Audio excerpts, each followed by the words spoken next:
You're listening to HowStreet.com radio, available online at TalkDigitalNetwork.com. Welcome to HowStreet.com radio, the online source for market opinions. Here is Jim Goddard. My guest is Mish Shedlock, editor of Mish's Global Economic Trend Analysis. Welcome to the show, Mike. Hey, a pleasure to be back on. You're going to be on MSNBC. What's the main message you want to bring to those folks? Get the hell out of Chicago bonds.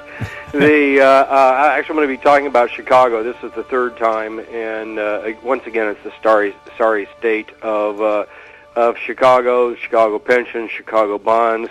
The Chicago's $26 billion or so in the hole in pension plans by their own admission. So what is it really? Is it closer to 40? I don't know, but I do know that the Chicago Board of Education is totally, without a doubt, bankrupt. Some interesting shenanigans going around there for the board to make their last pension payment. They had to borrow $1 billion to do it. The budget is close to $600 or $700 million in the hole. So to meet the budget ends, someone proposed that they actually borrow $600 or $700 billion of the $1 billion that they borrowed to fund the pension plan back from the pension plan to meet ongoing expenses. That's how crazy things are in Chicago. It sounds like they've been making their economic plans with the help of the Greek finance minister. Well, or something. Zimbabwe. I don't know what you compare this to. This is certainly this is the biggest robbing Peter to pay Paul. Actually, robbing Peter to pay Peter proposal that I've seen. How did they get into this, and is there anything that we should take from it as a lesson? Well, you get into it with by kowtowing to the unions, by corrupt politicians bending over backwards to get into bed with unions every step of the way. And why do they do it? Well, two reasons: to get reelected, and because they're in on the scheme too. Their own pensions go up when they do this stuff. So it's all entirely it's all totally corrupt, and all we need to have happen is for a judge to rule exactly that. But Illinois judges aren't going to rule that because their pension plan is the worst funded in all of Illinois, and the average is only 39% funded. So that's the sorry state of affairs here.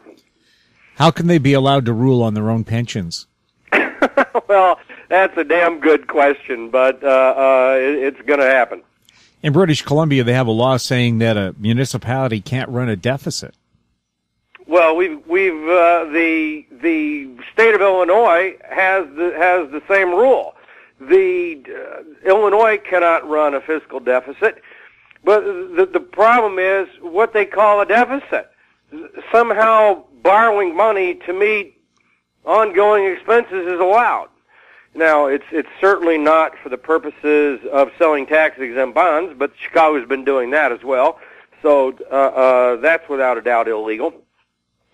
But meanwhile, the state of Illinois, the legislature just passed, Governor Ronner didn't sign, the state legislature just passed a budget that was $4 billion in the hole.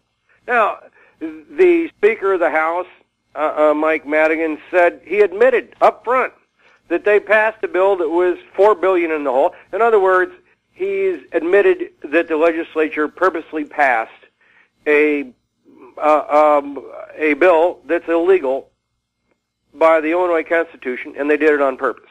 Again, another example of Illinois leadership at its finest. I know Fox News made fun of Greece for getting into economic trouble. Have they said anything about Illinois?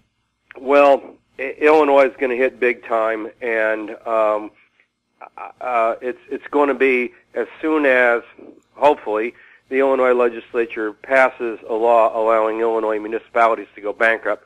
Chicago itself won't be one, but the Chicago School District will be, and I think that there's about 6 or 7 cities in the state that are also going to go bankrupt.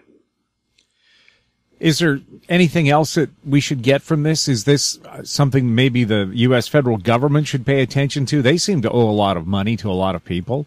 Well, we didn't bail out Puerto Rico, thankfully. So why shouldn't they? Didn't bail out Detroit.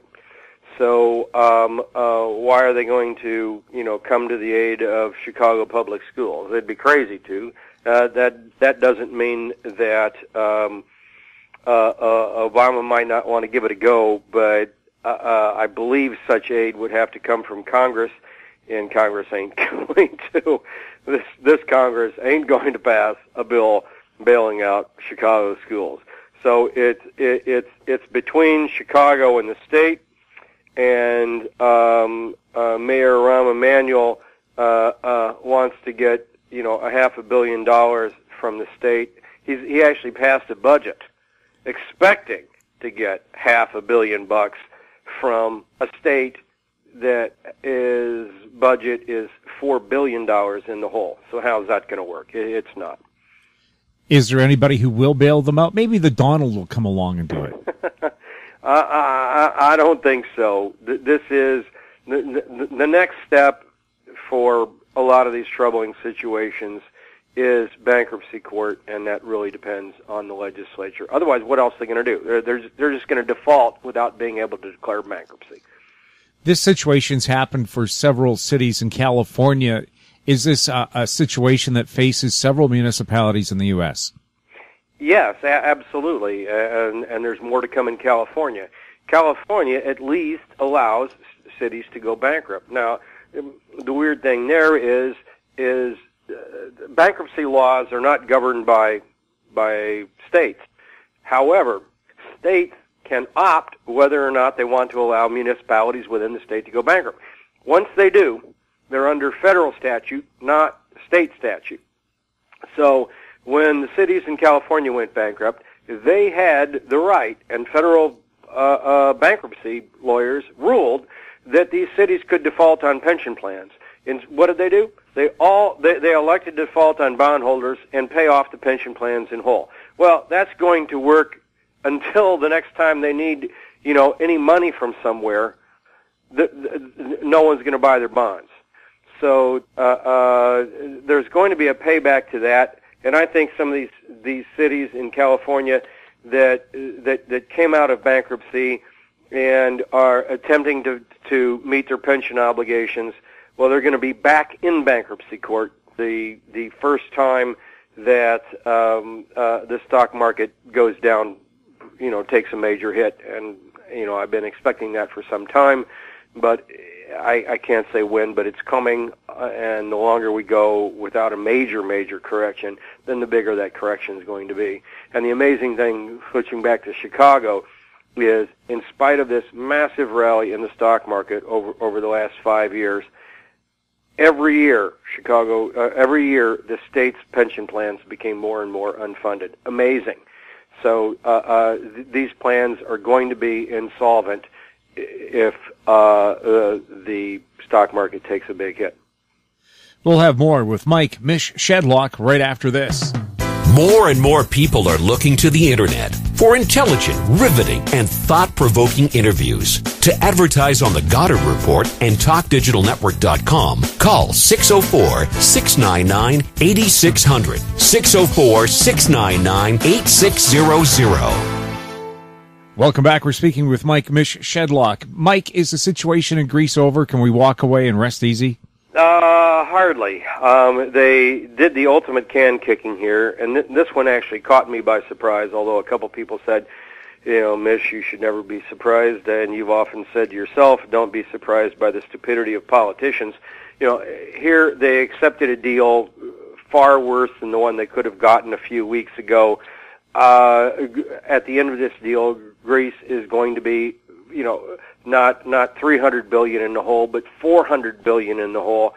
And once again, there's no way to pay it back. And so we'll see. They're wrangling now, whether or not Greece is going to meet the terms of the bailout, whether the bailout can go through. And of course, we have the German finance minister who's saying, you know what, it just might be smarter for Greece to leave the Eurozone. And of course, everyone seems to be shocked by that. but it's actually a realistic statement, because the only way that the Eurozone can give debt relief to Greece legally is if Greece is not in the Eurozone. So we've not dotted all the I's and crossed the T's on this. There's more to come from Greece. Mike, thanks a lot for chatting with us. Pleasure to be on, and I'll catch you in a week. My guest has been Mish Shedlock, editor of Mish's Global Economic Trend Analysis. You're listening to HowStreet.com radio. Find us on Twitter at Talk Digital Net. Check out our YouTube channel, Talk Digital Network. Comments about the show can be sent to info@HowStreet.com. I'm Jim Goddard. Comments made on HowStreet.com radio are an expression of opinion only and should not be construed in any matter whatsoever as recommendations to buy or sell any financial instrument at any time. Available online at TalkDigitalNetwork.com. HowStreet.com radio is a production of HowStreet Media Incorporated.